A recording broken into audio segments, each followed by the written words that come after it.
Merhaba arkadaşlar, örgü kanalıma hoş geldiniz. Kız bebeklerimiz için kolay motifli, tığ işi bir yelek yaptım.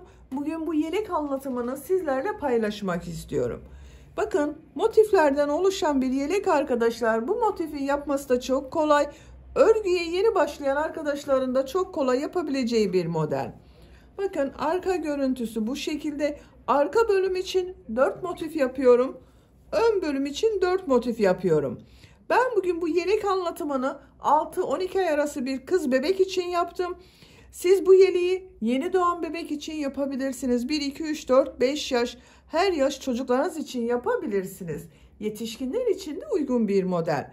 Bu yeleği yeni doğan bebek için yapmak istiyorsanız bu motifleri yaparken benim yaptığımdan 2 sıra önce bitirirseniz yeni doğan bebek için olur. Bu motif sırasını bir sıra önce bitirirseniz 3-6 ay arası bebekleriniz için olur. 1 yaş bebek için yapmak istiyorsanız da bir sıra fazla yapmanız gerekiyor arkadaşlar. Bütün motifleri birer sıra fazla yaparsanız daha büyük ölçüde yelek olur. 2 yaşından büyük çocuklar için yapmak istiyorsanız motif sayısını daha fazla yapmanız gerekir arkadaşlar. Daha fazla sayıda motif yaparak istediğiniz kadar büyütebilirsiniz. Bakın, omuz bölümlerinin görüntüsü bu şekilde. Kol altından bağlamalı yaptım. İp kordonlar yaptım. Bakın buraya. Şu şekilde açık olarak görelim. Yaka bölümü de çok rahat arkadaşlar. Bakın, bebeğin başından çok kolay geçecektir. Bu yelek örgüsünde iplik olarak ben bu ipliği kullandım. Kullandığım iplik üzerinde 100 gram iplikte 330 metre var. Bir yumak iplik yeterli arkadaşlar. Ben bugün pembe renkli iplik ile yaptım. Siz bu yelek örgüsünü tercihinize göre bütün renkleri istediğiniz renk tercihi yaparak kullanabilirsiniz. Her renk iplik ile çok güzel oluyor. Motif örgüsünde de bakın, ben bugün bu iplikleri kullandım. Çevresinden de koyu pembe renkli iplik ile yaptım. Çok güzel oldu. Tığ olarak 5 numara 3 milimetre tığ kullandım. Benim elim çok sıkı değil. Yaptığım örgüler yumuşak oluyor. Sizin eliniz sıkıysa 3,5-4 milimetre tığları kullanırsanız çok daha güzel olur arkadaşlar. Bakın, kenar motifleri de çok güzel oldu. Aynı örgüyü yaka örgüsünde de kullandım. Bakın, çok güzel oldu. Yelek ölçülerini videonun sonunda ölçüyorum arkadaşlar. Oraya bakabilirsiniz. 6-12 aylık bebek için yaptım ben. İpliği, tığ hazırlayalım. Hep birlikte bu kolay tığ işi yelek örgüsüne başlayalım. Örgü kanalıma abone olup beğeni ve yorumlarınızı da yaparsanız çok sevinirim arkadaşlar. Hepinize kolay gelsin. İyi çalışmalar.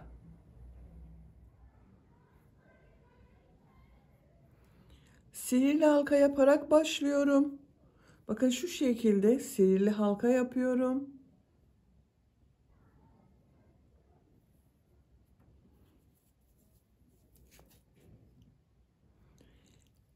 İki zincir yapıyorum. Bu sihirli halka içine 2 trabzan yapıyorum. Motif başlangıcını yapıyoruz arkadaşlar. Bu sıra başında yaptığım 2 zincirde 1 trabzan, 1 2 3 trabzan yaptım. 2 zincir yapıyorum. Buraya 3 trabzan yapıyorum.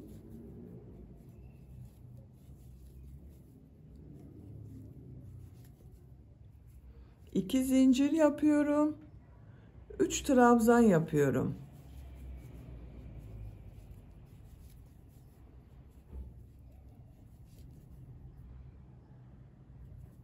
İki zincir yapıyorum. 3 trabzan yapıyorum.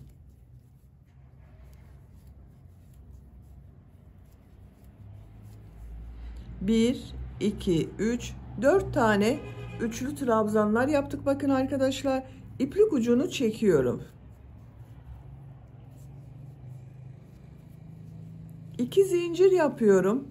Sıra başında yaptığım, bakın, bu ilmek ile ilmek kaydırma yaparak birleştiriyorum. İplik ucunu şu şekilde tuttum. Bakın, 1 2 3 4 yerde 2 zincir yaptık. Buralar köşe olacak arkadaşlar. İpliği kesiyorum.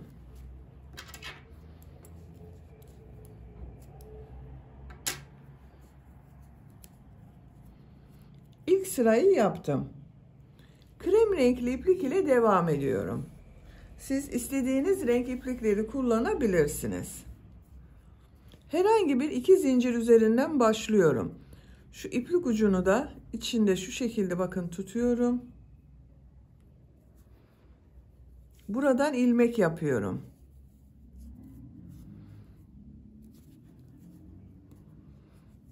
Üç zincir yapıyorum. Bu 3 zincir bir trabzan oluyor. Bu köşeyi arkadaşlar 3 trabzan yapacağız. Şimdi 2 trabzan yapıyorum. Bu yaptığım bakın 3 zincirde bir trabzan, bununla 3 trabzan oluyor. 3 trabzan yaptım. Köşenin diğer üçlü grubunu sıra sonunda yine buraya yapacağız. Bu 2 zincir üzerine 3 trabzan, 2 zincir, 3 trabzan yapıyorum.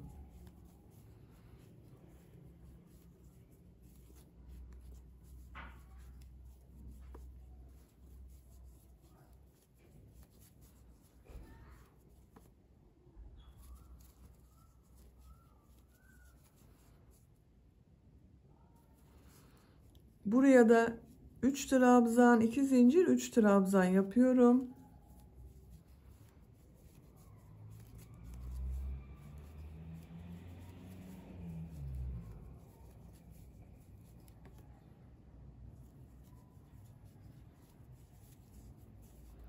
Üç trabzan, 2 zincir, 3 trabzan yapıyorum.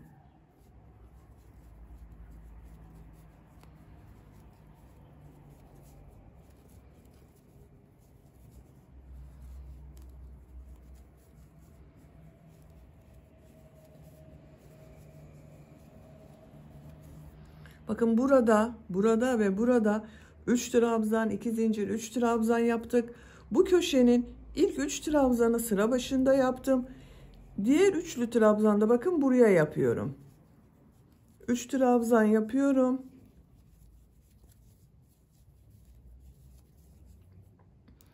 Tığ üzerine iplik alıyorum. Burada 3 zincir yaptım. 3. zincir ile şu şekilde tığ takıyorum. İplik aldım. Hepsini içinden çekiyorum. Bakın 4 köşe oldu. İpliği kesiyorum.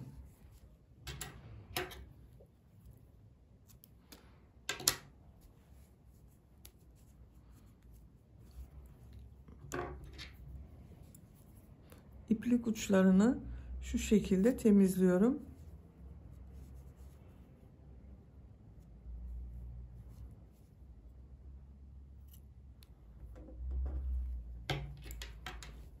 Bakın örgünün ters tarafının görüntüsü bu şekilde. Bu renk iplik ile devam ediyorum. Siz tercihinize göre her renk iplikleri kullanabilirsiniz. Bu sırada bu köşelerde 3 trabzan, 2 zincir, 3 trabzan yapacağız. Bu boşluklara da 3 trabzan yapacağız. Herhangi bir köşeden başlıyorum.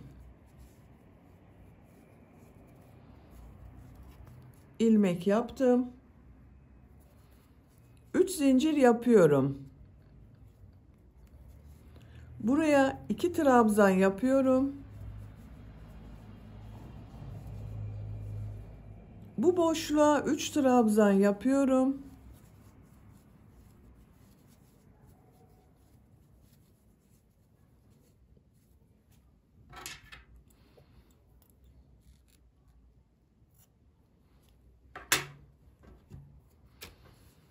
Bakın köşeye 3 trabzan, 2 zincir, 3 trabzan yapıyorum.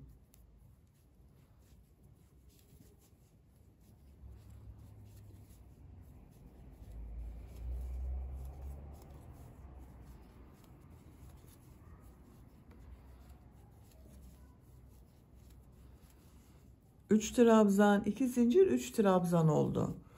Buraya 3 trabzan yapıyorum.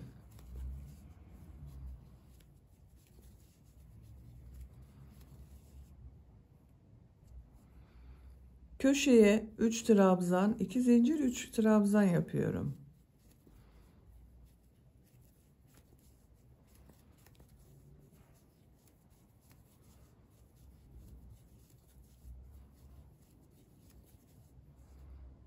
3 trabzan yapıyorum.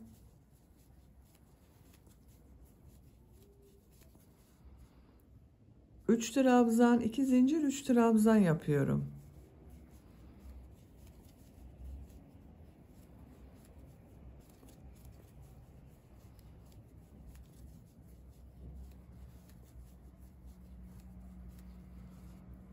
Üç trabzan yapıyorum.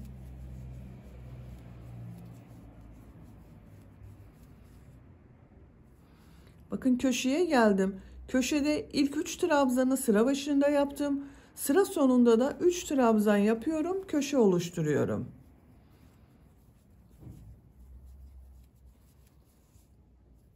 Tığ üzerine iplik alıyorum. Bu 3. zincir ile bakın tığı takıyorum. İplik aldım. Tığ üzerinde 3 ilmek var. 3'ün içinden bir defa da çekiyorum.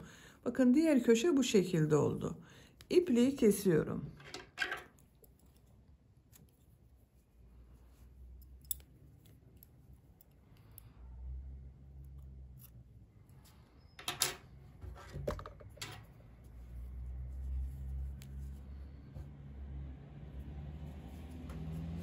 Bakın örgünün ters tarafının görüntüsü de bu şekilde.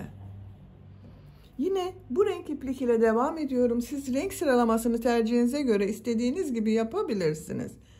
Herhangi bir köşeden başlıyorum. Bakın buradan başlayalım bu sefer arkadaşlar.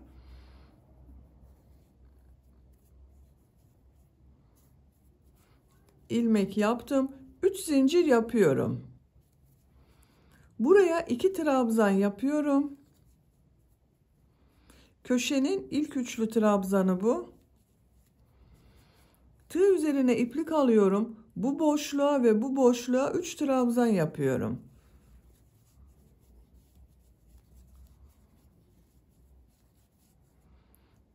Üç trabzan yapıyorum.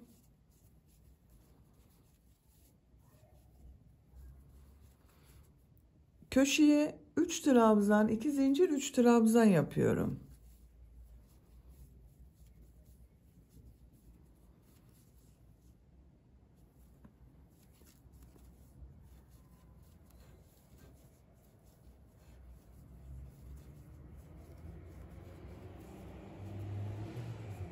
Bakın iki köşe arasına iki yerde 3 trabzan yaptım. Bir alt sırada iki köşe arasına bir trabzan oldu. Bu sırada 2 trabzanlı grup yaptık.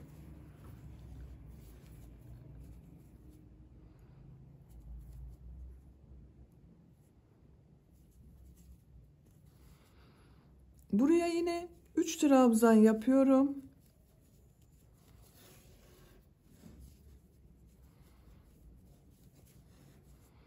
Üç trabzan yapıyorum.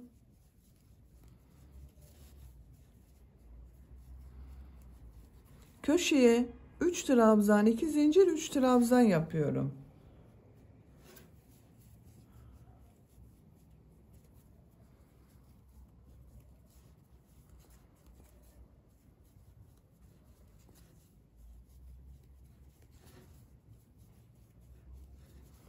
Buraya 3 trabzan yapıyorum. Bakın bu iki köşe arasında yine bir, iki yerde üçlü trabzanlar yaptık. Sıra sonuna kadar devam edelim. Sıra sonuna kadar tamamladım. İpliği kestim arkadaşlar. Bakın her köşe arasına iki yerde üçlü trabzanlar yaptık. Pembe renk iplik ile devam ediyorum. Yine herhangi bir köşeden başlıyorum.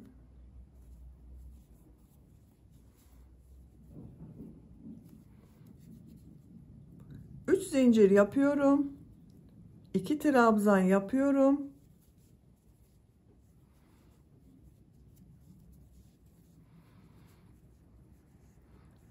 Üç trabzan yapıyorum. Bakın boşluklara 3 trabzan yapıyoruz hep.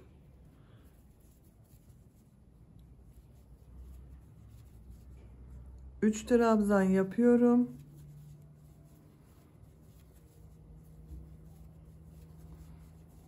Üç trabzan yapıyorum.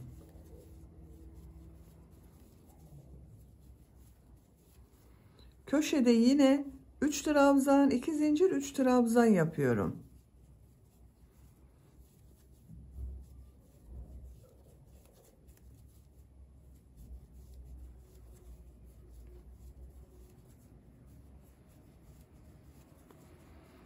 Buraya 3 trabzan yapıyorum.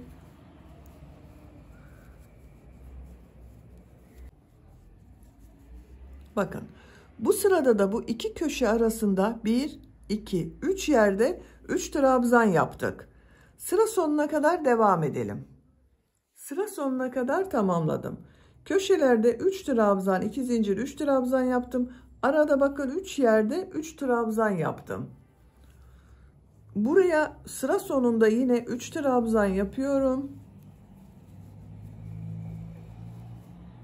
Tığ üzerine iplik alıyorum. Bu üçüncü zincire tığ takıyorum. İplik aldım. Hepsinin içinden çekiyorum. İpliği burada kesip başka renk ipliğe başlayabilirsiniz arkadaşlar. Ben pembe renk iplik ile devam ediyorum. 3 zincir yapıyorum. Bakın ipliği kesmedim. 3 zincir yapıyorum. Buraya 2 trabzan yapıyorum. Bu 3 zincirde 1 trabzan. Boşluğa 3 trabzan yapıyorum.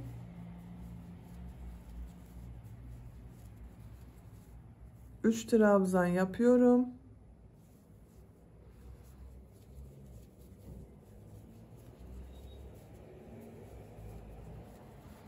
Üç trabzan yapıyorum.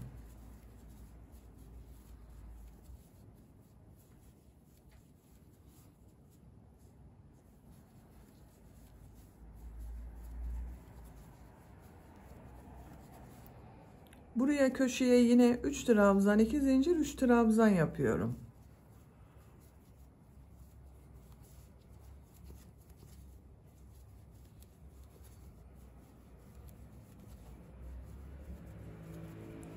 Bakın bu sırada da iki köşe arasında 1, 2, 3, 4 yerde 3 trabzan yaptık.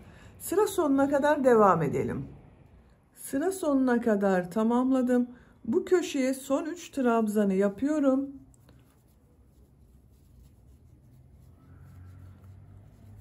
Ben motifte son sırayı yapıyorum arkadaşlar. Siz daha büyük çocuk için yapıyorsanız bir sıra daha bu şekilde devam edebilirsiniz. Ben bu sırada bitiriyorum.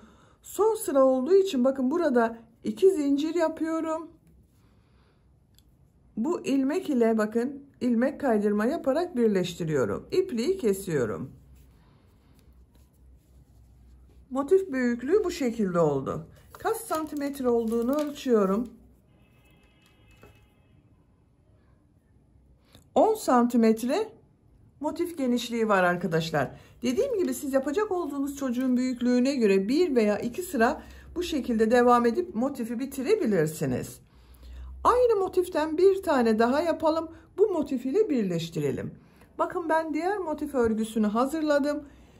1, 2, 3 kenarı yaptım. Bu dördüncü kenarı sizinle yapalım. Buraya bir üçlü trabzan yapıyorum. Köşe bakın burası. Bir zincir yapıyorum. Herhangi bir köşe ile birleştirme yapabiliriz. Bakın bu köşe ile şu şekilde tığ takıyorum.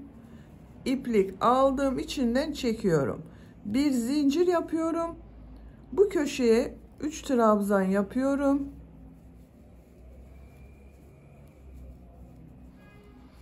Bu iki kenarı birleştireceğiz arkadaşlar. Birleştirme yaparken bu son sırayı yapıyorum. Bakın şu şekilde tığı boşluğa takıyorum. İlmek aldım, çektim. Tığ üzerine iplik alıyorum. Buraya 3 trabzan yapıyorum.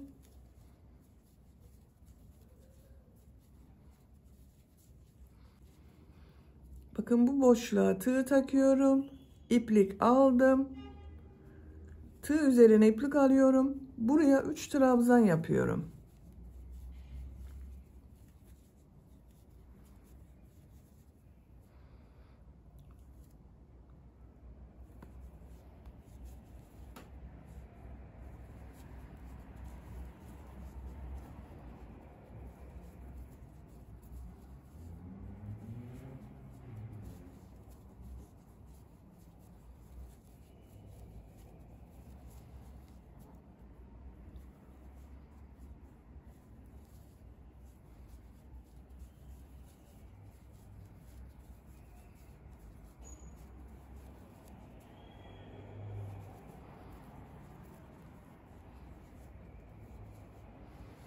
Bakın birleştirme yerlerimiz bu şekilde görünüyor arkadaşlar.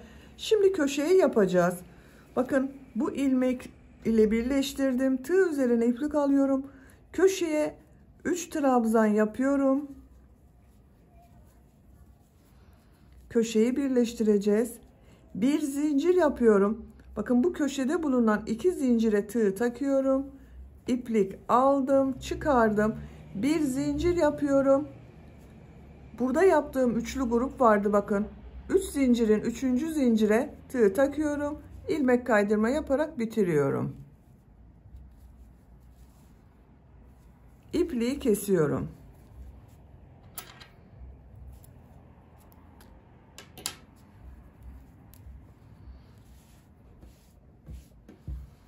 Bakın 2 motif örgüsünü birleştirdim. Bu motiften ben bir tane daha hazırladım. Bakın bu şekilde yine 1, 2, 3 tarafı yaptım. 4. tarafı yaparken burası ile birleştireceğiz. Bakın köşede 3 trabzan yaptım. Bir zincir yapıyorum. Köşede bulunan 2 zincir ile şu şekilde birleştiriyorum. Bir zincir yapıyorum. Köşe için buraya 3 trabzan yapıyorum.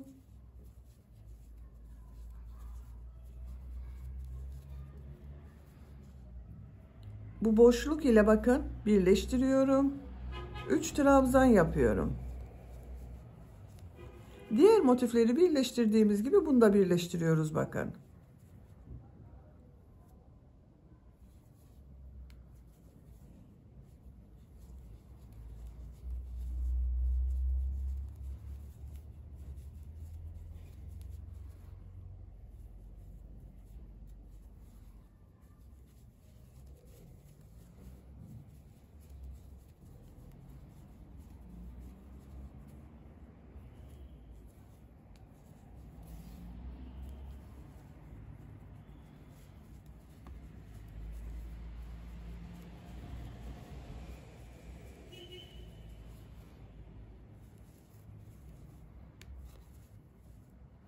Bakın köşeye geldim. Köşede 3 trabzan yapıyorum. Bir zincir yapıyorum. Bakın bu iki köşeyi birleştirdiğim ilmek var. Bunu şu şekilde bakın arkadaşlar. Şurada bulunan ilmek ile birleştiriyoruz.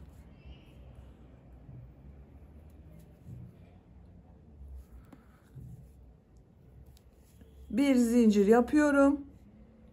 3 zincir ile ilmek kaydırma yaparak bitiriyorum. İpliği kesiyorum.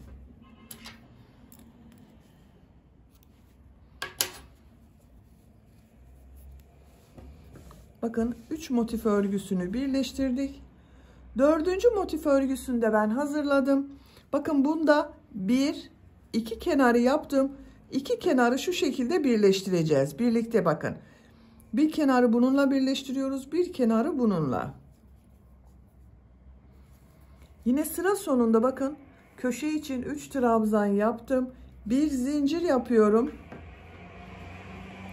Bakın şu boşluğu birleştireceğiz arkadaşlar. Şuna bakın köşeye tığ takıyorum. İplik aldım. Bir zincir yapıyorum. 3 trabzan yapıyorum.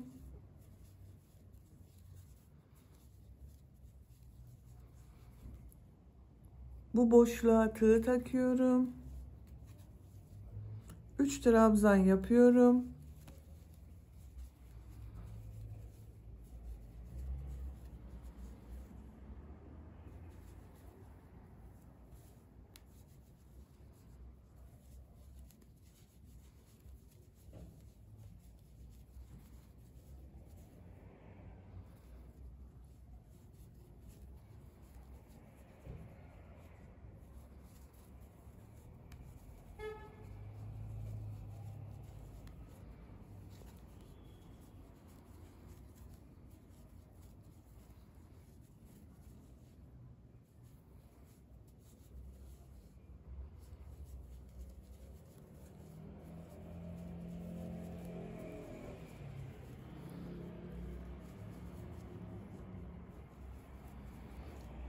Bakın köşeye geldim.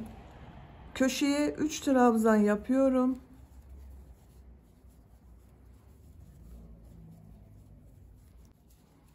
Bir zincir yapıyorum. Burada bakın 3 motifi birleştirdiğim köşe var. Burada bulunan ilmek ile birleştiriyorum arkadaşlar. Tığ takıyorum. İplik aldım. Bir zincir yapıyorum. 3 trabzan yapıyorum köşeye.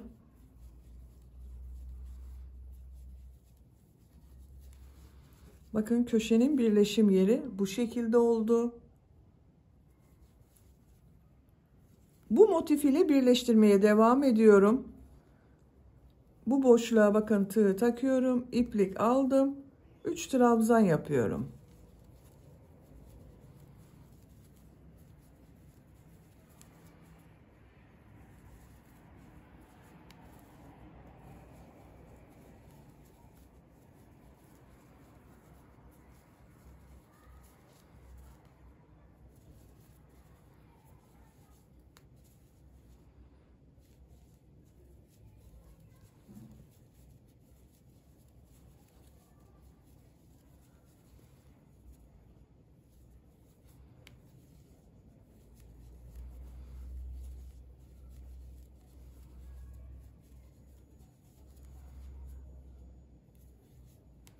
Bakın son köşeyi yapıyorum. 3 trabzan yapıyorum. Bir zincir yapıyorum. Köşede yaptığım bu 2 zincir ile iplik aldığım içinden çektim. Bir zincir yapıyorum. Bu ilmek ile ilmek kaydırma yaparak birleştiriyorum. İpliği kesiyorum.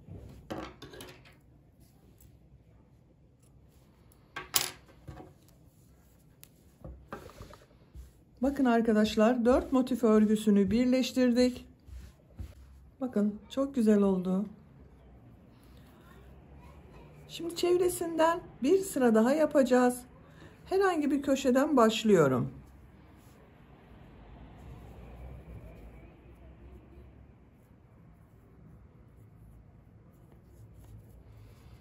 İlmek yapıyorum. 3 zincir yapıyorum arkadaşlar. Buraya 2 trabzan yapıyorum.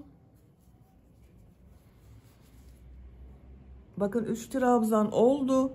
Tığ üzerine iplik alıyorum. Buraya 3 trabzan yapıyorum.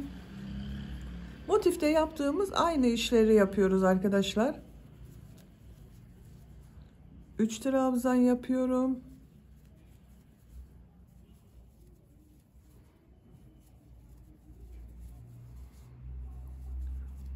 Üç trabzan yapıyorum.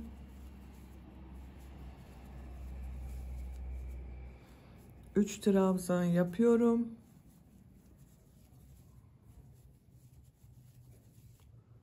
Üç trabzan yapıyorum.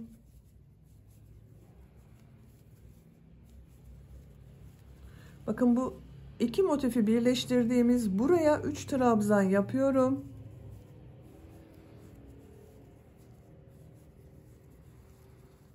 Buraya da 3 trabzan yapıyorum.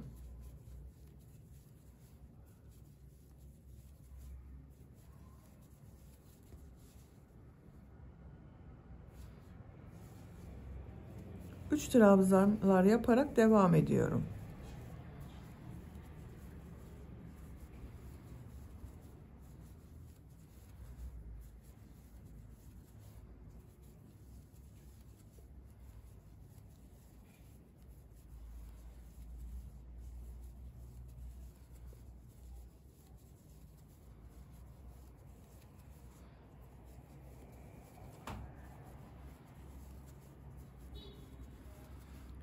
Bu köşeye 3 trabzan, 2 zincir, 3 trabzan yapıyorum. Aynı motifte yaptığımız gibi bakın.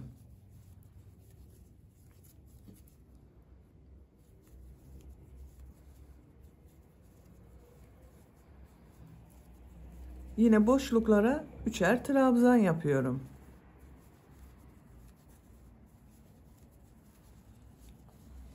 Bakın arkadaşlar. Bu iki motifi birleştirdiğim yerde bakın buraya ve buraya da 3 trabzan yaptım. Bu şekilde bir görüntü elde ettim. Köşelere 3 trabzan, 2 zincir, 3 trabzan yapıyoruz. Büyük bir motifi çevresini yapıyoruz arkadaşlar. Sıra sonuna kadar devam edelim. Bakın bu köşelerde yine 3 trabzan, 2 zincir, 3 trabzan yapalım. Buraya kadar devam edelim. Sıra sonuna kadar tamamladım. Bu köşe içinde bakın son üçlü trabzanları yapıyorum.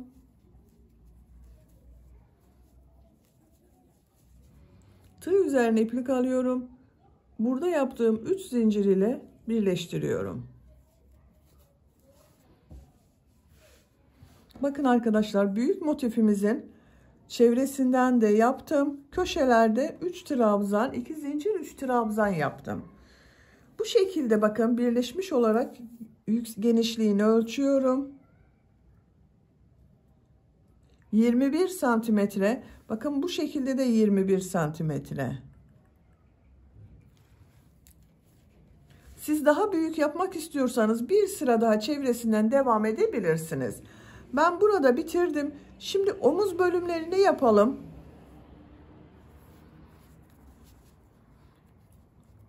Üç zincir yapıyorum. Buraya 3 trabzan yapıyoruz. Bakın bu 3 zincirde 1 trabzan. Buraya 3 trabzan yapıyorum.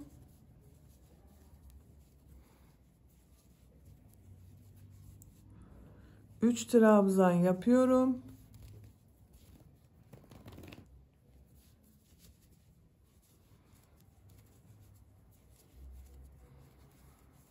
Üç trabzan yapıyorum.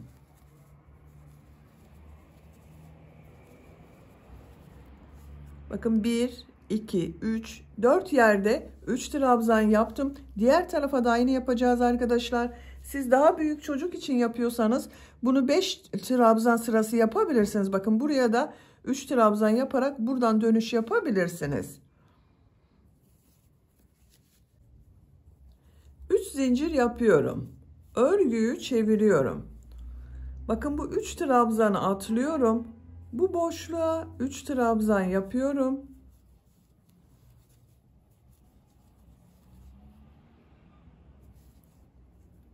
Bu boşluğa 3 trabzan yapıyorum.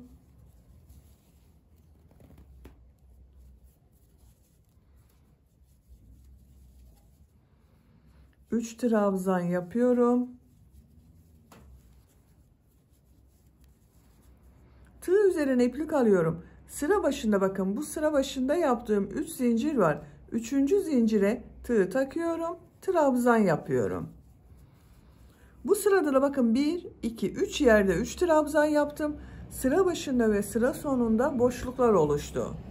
3 zincir yapıyorum. Örgüyü çeviriyorum. Bu boşluğa 2 trabzan yapıyorum. Bakın bu 3 zincirle birlikte 3 trabzan oldu. 3 trabzan yapıyorum.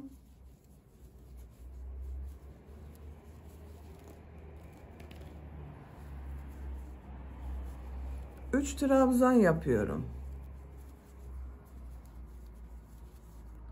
Sıra sonunda yine 3 trabzan yapıyorum. Bakın 3 zincir yaparak dönüş yaptım. Buraya 3 trabzan yapıyorum.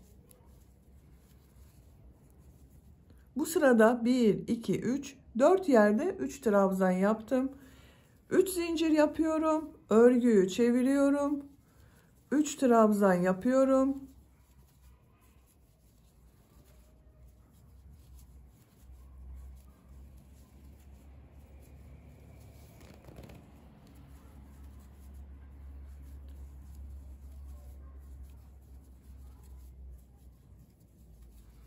Bakın 1, 2, 3 yerde 3 trabzan yaptım.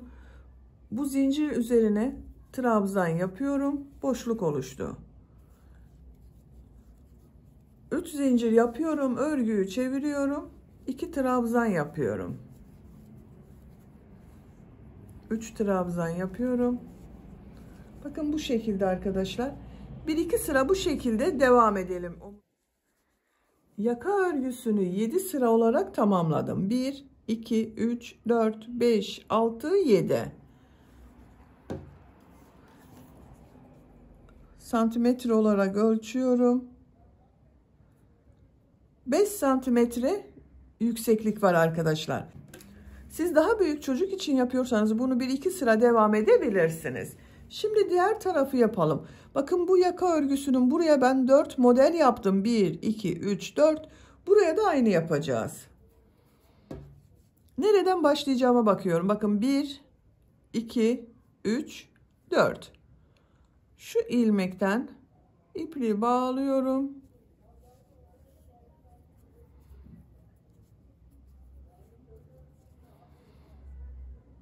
Bakın bu boşluktan bir ilmek yapıyorum. 3 zincir yapıyorum. Buraya 2 trabzan yapıyorum.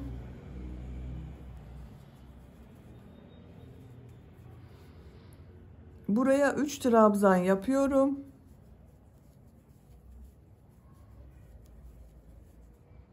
Üç trabzan yapıyorum.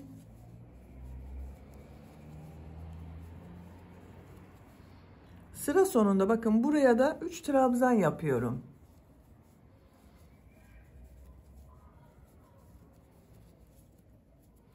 Bir, iki, üç, 4 model oldu. 3 zincir yapıyorum. Örgüyü çeviriyorum. 3 trabzan yapıyorum.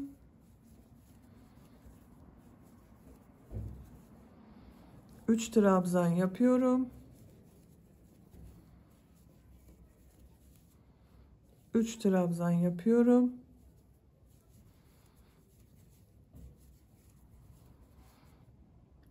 Bu zincir üzerine trabzan yapıyorum. 3 zincir yapıyorum. Örgüyü çeviriyorum. 2 trabzan yapıyorum.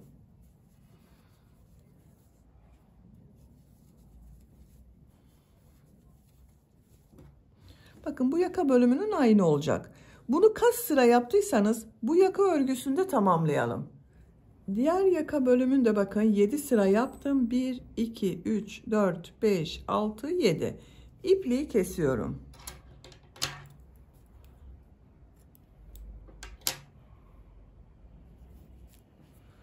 Bakın arkadaşlar ön bölüm örgüsünü tamamladım.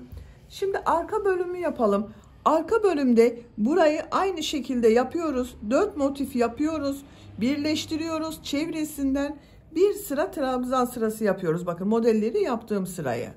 Bakın diğer arka bölümü ben hazırladım. Motifler çevresinden bir sıra yaptım. Burada bitirdim.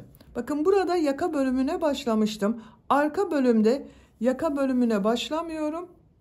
Modelleri devam ediyorum. 3 zincir yapıyorum. Buraya 2 trabzan yapıyorum. 3 trabzan yapıyorum. 3 trabzan yapıyorum. Sıra sonuna kadar devam edelim. Sıra sonuna kadar tamamladım. Buraya 3 trabzan yapıyorum.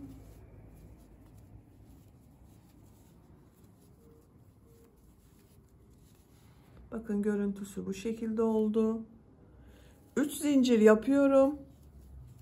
Örgüyü çeviriyorum. Yine bu boşluklara 3'er trabzan yapıyorum.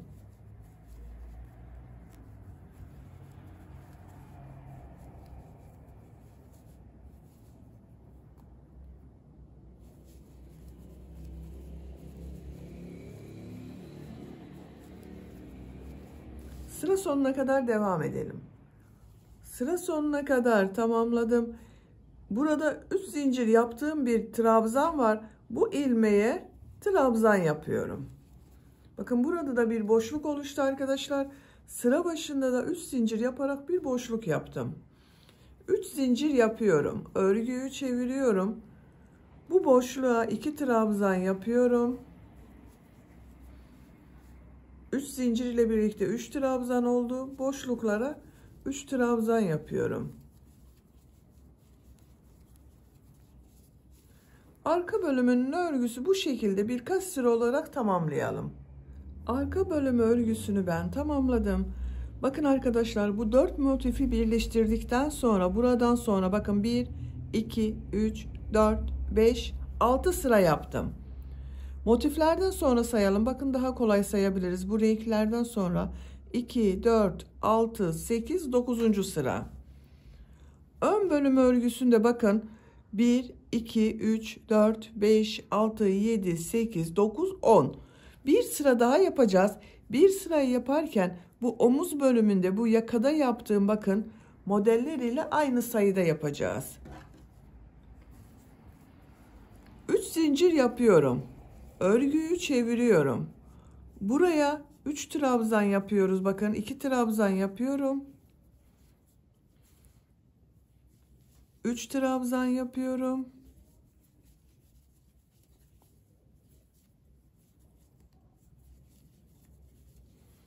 3 trabzan yapıyorum.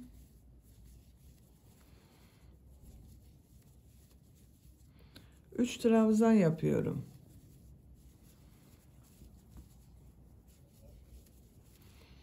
Bakın ön bölümde 1, 2, 3, 4 yerde 3 trabzan yaptık. Burada da aynı yaptım. 1, 2, 3, 4. Şimdi ön bölüm ile arka bölümü birleştirelim. Burada da aynı bir sıra yapacağız arkadaşlar. Şu şekilde yerleştiriyorum bakın. Örgünün ters tarafından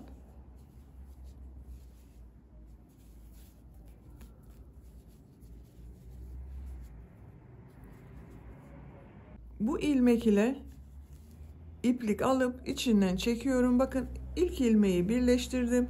İkinci ilmeğe tığ takıyorum. Karşıdan ikinci ilmeğe tığ taktım.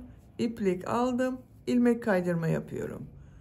Üçüncü ilmeğe tığ taktım. Karşıdan bakın üçüncü ilmeğe tığ taktım. İlmek kaydırma yapıyorum.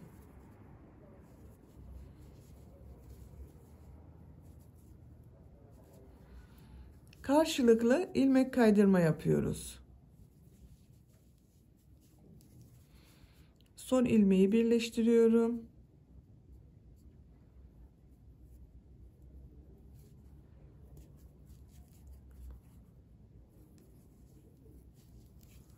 İpliği kesiyorum.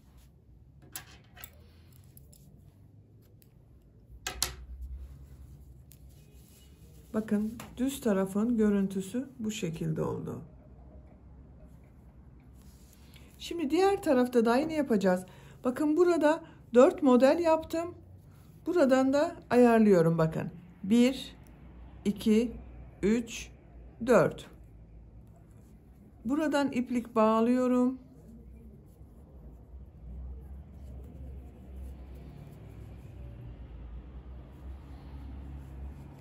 Üç zincir yapıyorum. 2 trabzan yapıyorum. 3 trabzan yapıyorum.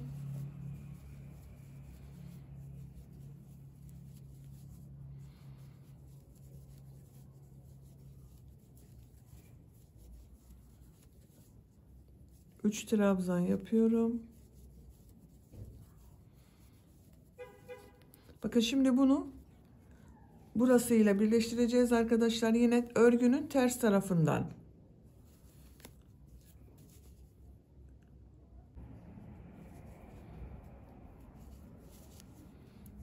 İkinci ilmeğe tığ takıyorum. İkinci ilmeğe tığ takıyorum. İlmek kaydırma yapıyorum. İlmek kaydırmalar yaparak birleştirelim.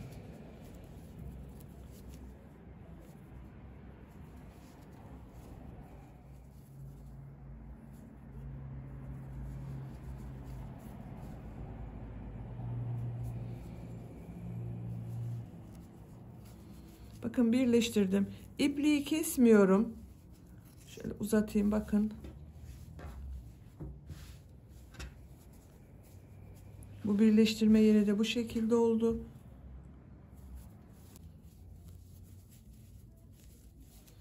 Yaka çevresinde bir sıra sık iğne yapıyorum. Bakın ipliği kesmedim.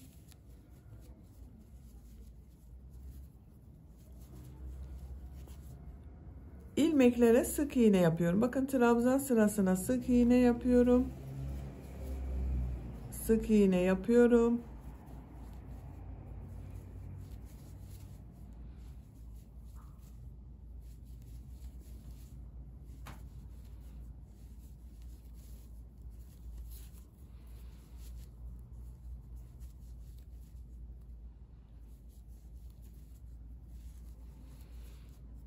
Buralarda da sık iğne yaparak devam ediyorum.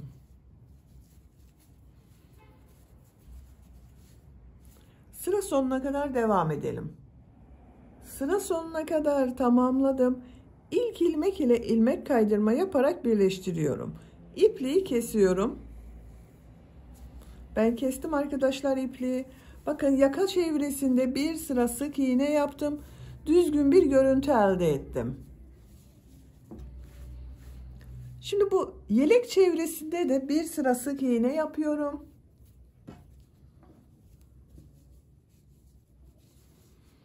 Bakın buradan başlıyorum. Şu ilmek var bakın. Buradan bir ilmek yapıyorum. Arka bölümden başlıyorum ben arkadaşlar. Bakın birleştirme yeri arkada kalsın diye arka bölümden başlıyorum. Bir ilmek yaptım. Aynı ilmeğe sık iğne yapıyorum. Sık iğne sırası yapıyorum. Her ilmek üzerine bir sık iğne yapıyoruz. Bakın bu köşeden sonraki ilmekten başladım. Bu köşeye kadar devam edelim. Köşeye kadar sık iğne olarak yaptım. Her ilmek üzerine bir sık iğne yaptım. Bakın bu köşede 2 zincir yaptığım yerdeyim. Bu 2 zincir üzerine 4 sık iğne yapıyorum. Yuvarlak bir görüntü elde etmek için 4 sık iğne yapıyorum. 4 sık iğne yaptım. Diğer ilmeklere bir sık iğne yapıyorum. Her ilmek üzerine bir sık iğne yapıyorum bakın.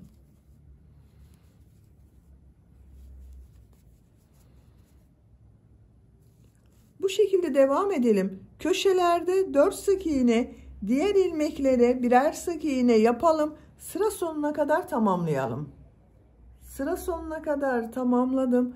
Bu köşeye de bakın 4 sık iğne yaptım.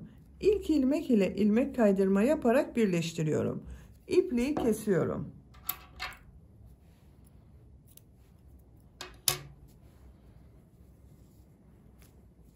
Bakın arkadaşlar köşelerin görüntüsü bu şekilde oldu. Yuvarlak bir görüntü elde ettik bakın köşelerde. Çevresinden bir sıra sık iğne yaptım. Şimdi bu renk iplik ile çevresinden modeller yapıyorum. Siz içindeki farklı renkli iplikleri de kullanabilirsiniz. Bu ilmekten bu renk iplik ile bir ilmek yapıyorum.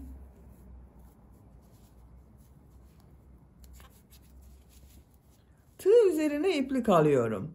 Bir ilmek atlıyorum. İkinci ilmeğe 5 trabzan yapıyorum. Aynı ilmek içine yapıyorum bakın trabzanı.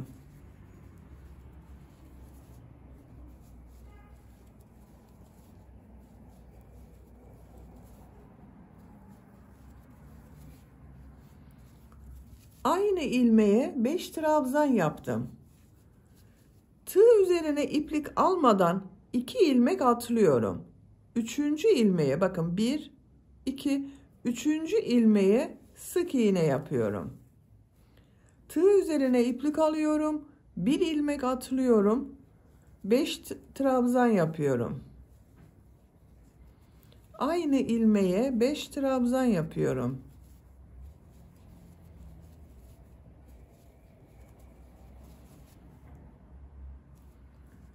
İki ilmek atlıyorum. Sık iğne yapıyorum. Tığ üzerine iplik alıyorum. Bir ilmek atlıyorum.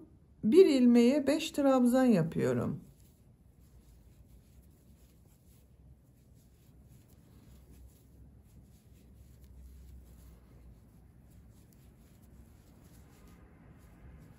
Tığ üzerine iplik almadan 2 ilmek atlıyorum. Sık iğne yapıyorum. Tığ üzerine iplik alıyorum. Bir ilmek atlıyorum. 5 trabzan yapıyorum.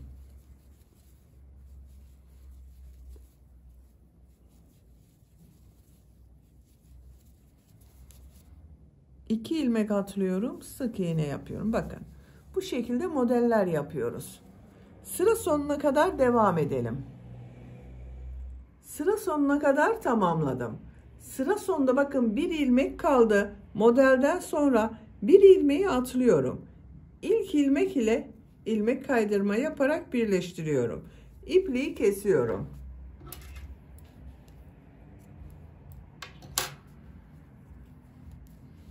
Bakın yelek çevresinde motifler yaptım. Çok güzel oldu arkadaşlar. Bakın bu model. Şimdi aynı modeli yaka çevresinde yapacağız. Bakın yaka örgüsüne buradan başlıyorum. Bu ilmekten ilmek yapıyorum. Sağlamlaştırdım. Tığ üzerine iplik alıyorum. Bir ilmek atlıyorum. 5 trabzan yapıyorum.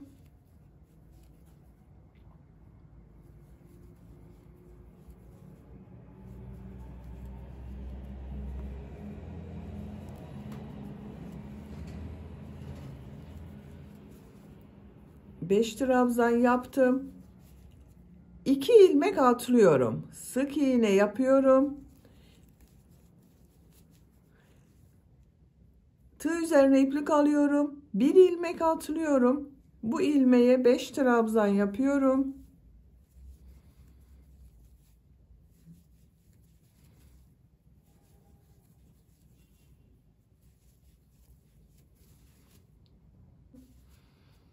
Tığ üzerine iplik almadan 2 ilmek atlıyorum. Sık iğne yapıyorum.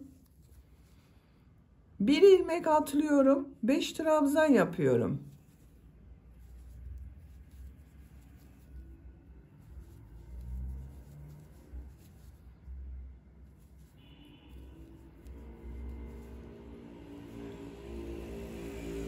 Bakın yaka bölümünün buradayım arkadaşlar. Tam bu köşede bulunan ilmeğe sık iğne yapıyorum.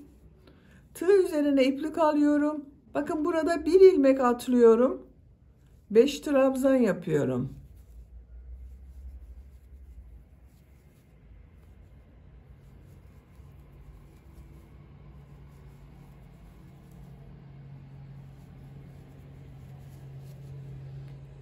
İki ilmek atlıyorum. Sık iğne yapıyorum. Bir ilmek atlıyorum. 5 trabzan yapıyorum. Bakın yaka görüntüsü bu şekilde oluyor. Sıra sonuna kadar modelleri yaparak devam edelim. Modelleri sıra sonuna kadar tamamladım. Bu ilmeği de bakın 5 trabzan yaptım. Bir ilmek kaldı arkadaşlar. Modelden sonra bakın burada bir ilmek atlıyorum. Bu ilmek ile ilmek kaydırma yaparak birleştiriyorum. İpliği kesiyorum.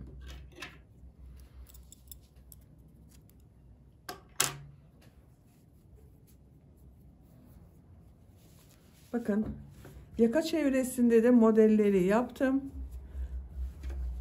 Yaka görüntüsü bu şekilde oldu. Bakın çok güzel oldu arkadaşlar. Şimdi yeleğin kol altında bağlamalı yapmak istiyorum. Bu kol altına ip kordonlar yapacağız. İlk önce ip kordonları nereye yapacağımıza işaret yapıyorum. Bakın şu şekilde omuzdan katladım. Model sayıyorum.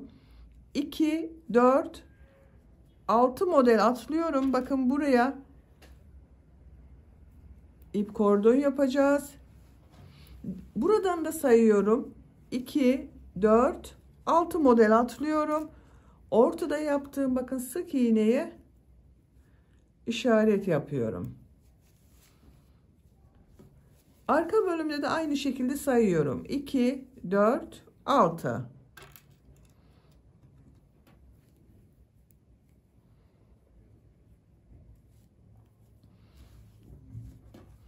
İki, 4, 6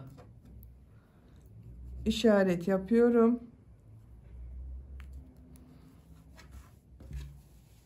Şimdi ip kordonlar yapacağız. İp kordon yapmak için bu iplik ile başlıyorum. Sihirli halka yapıyorum. Bakın elimi takip ederseniz daha iyi anlaşılır. Şu şekilde parmağımın üzerine doladım. Bu ilmeğe tığ takıyorum. İplik aldım, çıkardım. Parmağımdan çıkarıyorum. Bakın sihirli halkayı yaptık. Zincir yaptım, sağlamlaştırdım. 4 zincir yapıyorum. Tığ üzerine 2 defa iplik doluyorum. Buraya 3 üçlü trabzan yapıyorum. 1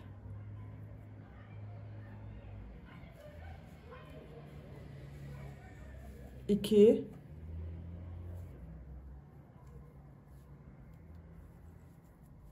3. Bakın sıra başında da 4 zincir yaptım. Bununla birlikte 4 trabzan oldu. 4 zincir yapıyorum. Bu sihirli halka içine sık iğne yapıyorum. Bakın toplam 5 trabzan oldu arkadaşlar. Tekrar 4 zincir yapıyorum. 3 üçlü trabzan yapıyorum. 3 defa da çıkarıyorum bakın. 2 defa iplik doluyorum. 3 defa da çıkararak trabzan yapıyorum.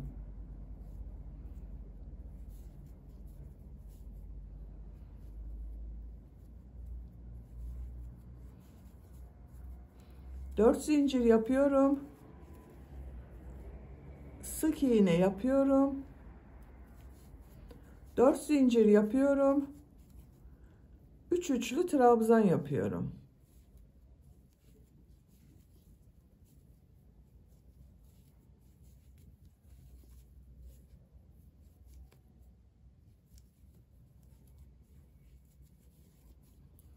Dört zincir yapıyorum.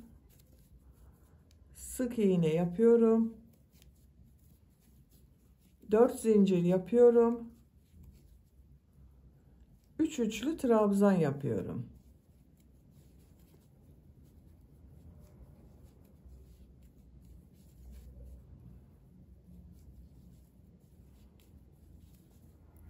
Dört zincir yapıyorum.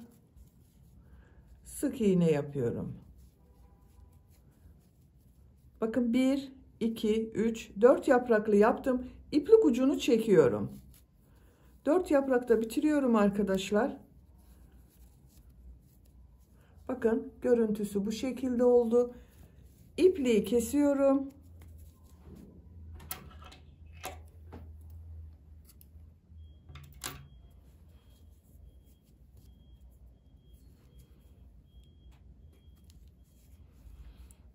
Şu şekilde bağlıyorum. Daha sağlam oluyor.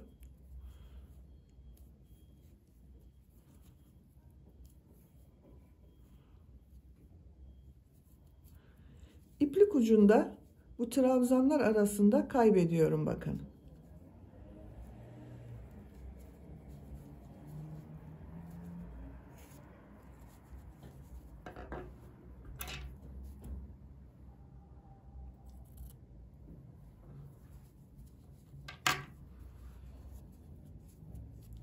Bakın çiçek örgüsünü bitirdim. Şimdi buna ip kordon yapacağız. İp kordon için ben bu renk iplik kullanıyorum.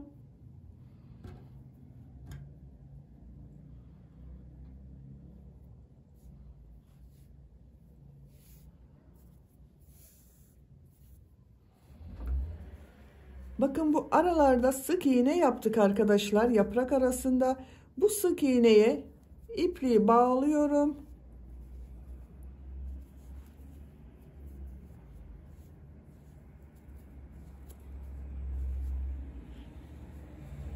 Bu ilmekten bir ilmek yapıyorum. Zincir yapıyorum.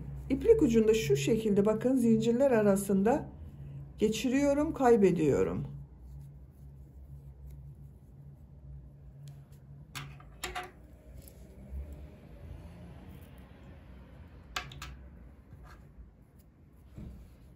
Zincirler yapıyorum. Çok sıkı da yapmıyorum zincirleri. Kordon uzunluğunu ne kadar istiyorsanız o kadar zincir yapalım. Zincirleri tamamladım. 60 zincir yaptım. Bakın çok sıkı zincirler yapmadım. Bu 60 zincirin kaç santimetre olduğunu ölçüyorum.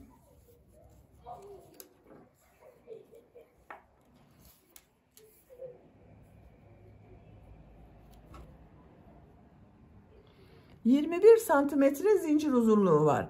Ben 21 santimetre için 60 zincir yaptım arkadaşlar. Siz daha fazla zincir veya daha az zincir yapabilirsiniz. Bu kordon uzunluğu tercihinize göre daha kısa daha uzun yapabilirsiniz. Şimdi bu ip kordonu Yeleği birleştireceğiz. Bakın bu işaret yaptığım ilmek var. Buna şu şekilde tığ takıyorum. İplik aldım, içinden çekiyorum. Zincir yaptım, sağlamlaştırdım. İpliği kesiyorum.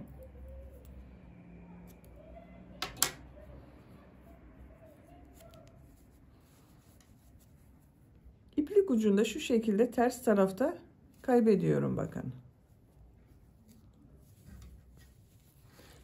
İlk ip kordonu yaptık. Bu diğer işaret yaptığımız bakın 3 yer daha var. 1, 2, 3. Diğer ip kordonları da hazırlayalım. Yelek örgüsünü bitirelim. Diğer ip kordonları da hazırladım. Bakın birleştirdim arkadaşlar. İşaret yaptığım ilmeklere ip kordonları birleştirdim.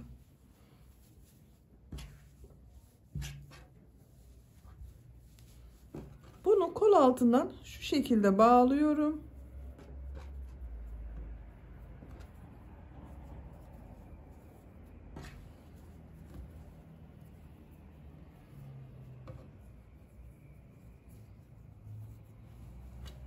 Bakın yelek örgüsünü bitirdim. Çok güzel oldu. Kızlarımız için çok güzel yaptık. Ölçülerini söylüyorum. Gövde genişliğini ölçüyorum. 25 santimetre. Yüksekliği ölçüyorum. 28 santimetre.